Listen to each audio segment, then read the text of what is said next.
అర్థం కావటం లేదా అని ప్రశ్నిస్తున్నాం. ఎందుకంటే ఈరోజు చంద్రబాబు నాయుడు గారు ముఖ్యమంత్రి అయిన రోజు నుంచి దాదాపుగా 7 నెలలు అవుతుంది. ఈ ఫీజు రియంబర్స్మెంట్ కోసం, వసతి దీవెన, విద్యా దీవెన కోసం ఒక్క రూపాయి కూడా చెల్లించకపోవడం సిగ్గుచేటని కూడా ఈ సందర్భంగా తెలియజేసుకుంటున్నాం. ఎందుకంటే ఆనాడు వైఎస్ఆర్ గారు పెద్ద చదువులు ఉన్నవారికే కాదు, అర్హత ఉన్న ప్రతి పేద మధ్యతరగతి విద్యార్థికి అందించాలని గొప్ప మనసుతో ఈ ఫీజు రియంబర్స్మెంట్ తీసుకురావడం జరిగింది. దాన్ని జగన్మోహన్ రెడ్డి గారు తను అధికారంలో ఉన్న 5 సంవత్సరాలు సంపూర్ణంగా అమలు చేయడం మనం గమనించాం. కానీ ఈరోజు ప్రభుత్వం 3,900 కోట్ల ఈ ఫీజులు, స్కాలర్షిప్ల బకాయిల్ని ఆపేయటం ఎంతవరకు సమంజసమని నేను అడుగుతున్నా. ఎందుకంటే ఈరోజు మీరు చూస్తే విద్యా దీవెన కింద 2,800 కోట్లు, అలాగే వసతి దీవెన కింద 1,100 కోట్లు, అంటే దాదాపుగా 3,900 కోట్లని బకాయిలు పెట్టడం వల్ల కొన్ని కాలేజెస్ లో విద్యార్థుల్ని క్లాసులకి రానివ్వట్లేదు. కొన్ని కాలేజెస్ లో విద్యార్థులకి సర్టిఫికెట్లు కూడా ఇవ్వకపోవటం, కొన్ని చోట్ల విద్యార్థులు చదువుకు దూరవటం చూస్తుంటే చాలా చాలా బాధేస్తుంది. ఎందుకంటే విద్యతోనే పేదరికం సమూలంగా నిర్మూలించే అవకాశం ఉంది. అందుకే రాజశేఖర రెడ్డి గారు, జగన్మోహన్ రెడ్డి గారు పేద పిల్లలకి చక్కటి చదువును అందించి ఆ కుటుంబాలు ఆర్థికంగా ఎదిగే విధంగా, సమాజంలో గౌరవంగా ఉండే విధంగా అన్ని రకాలుగా ఎలా అండగా నిలబడ్డారో మనం గమనించాం. కానీ చంద్రబాబు నాయుడు గారు డబ్బున్న వాళ్ళు మాత్రమే చదువుకోవాలి, తన పార్టీలో ఉన్న ప్రైవేట్ స్కూళ్లు, కాలేజీలు ఉన్న వాళ్లే ఫీజులు దండుకోవాలి అన్నట్టుగా ఈరోజు పేద విద్యార్థుల్ని చదువుకు దూరం చేసే విధంగా చర్యలు చేపట్టడం, ఇవ్వాల్సిన బకాయిలు ఇవ్వకపోవడం అనేది మనం గమనించాలి. అండ్ ఈరోజు ఫీజు రియంబర్స్మెంట్, అలాగే స్కాలర్షిప్లు బకాయిలు తొందరగా చెల్లించండి అయ్యా అని అడిగితే దానికి కొంతమంది మంత్రులు మీరు బకాయిలు పెట్టలేదా, మీ ప్రభుత్వంలో బకాయిలు లేవా అని విచిత్రంగా మాట్లాడుతున్నారు. ఆ మంత్రులకు గాని, ఆ ఇతండంగా మాట్లాడే వారికి నేను తెలియజేసేది ఒక్కటే, 2019లో చంద్రబాబు నాయుడు గారు దిగిపోయే నాటికి 2,800 కోట్లు బకాయిలు ఉన్నాయి. ఆ రోజు ఆ బకాయిల్ని జగన్మోహన్ రెడ్డి గారి ప్రభుత్వం సంపూర్ణంగా చెల్లించటమే కాకుండా తాను అధికారంలో వచ్చిన తర్వాత ఉన్న వాటిని కూడా ఎలా చెల్లించుకుంటూ వస్తున్నారో మనం చూసాం. సో ఎప్పుడూ కూడా ఒక ప్రభుత్వం మారినప్పుడు గత ప్రభుత్వంలో బకాయిలు ఉంటే వాటిని తీర్చాల్సిన బాధ్యత ఆ అధికారంలోకి వచ్చిన పార్టీకి ఉంటుంది.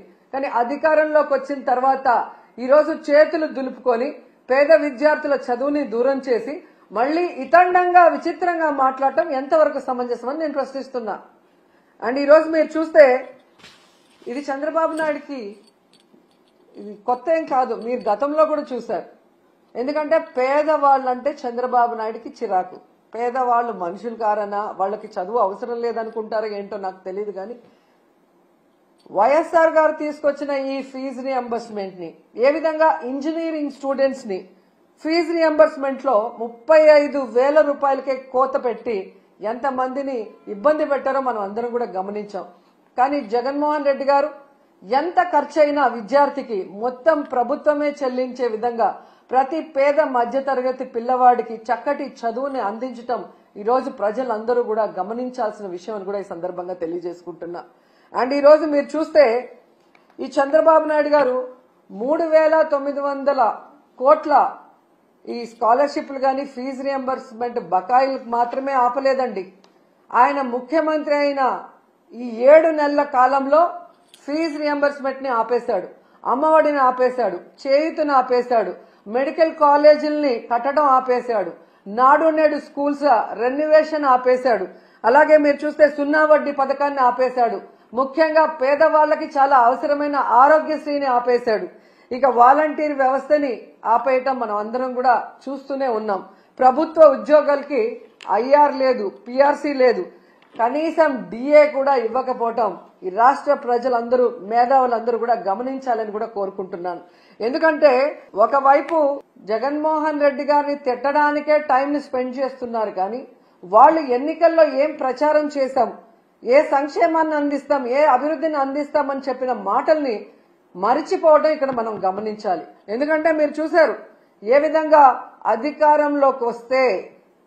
మేము సూపర్ 6 అమలు చేస్తామని చెప్పారు. ఈయన లోకేష్ అయితే మేము సూపర్ 6 అమలు చేయకపోతే నా కాలర్ పట్టుకొని అడగండి అన్నారు. ఏ కాలర్ అండి? రైట్ కాలరా, లెఫ్ట్ కాలరా? అంటే కాలర్ పట్టుకొని నిలదీసి అడిగితే తప్ప మీరు సూపర్ 6 అమలు చేయరా? ఈరోజు చూస్తే చంద్రబాబు నాయుడు గారు ఎంత కూల్గా సంపద సృష్టించాక, ఆదాయం పెరిగాక అప్పుడు సూపర్ 6 ని అమలు చేస్తామని చావు కబురు చల్లగా చెప్తున్నారు. మరి ఆ రోజు చంద్రబాబు నాయుడు గారు, పవన్ కళ్యాణ్ గారు ఎన్నికల్లో ప్రచారం చేస్తున్నప్పుడు మీకు తెలీదా? ఎందుకు ఆ రోజు ఇదే మాట చెప్పలేదు?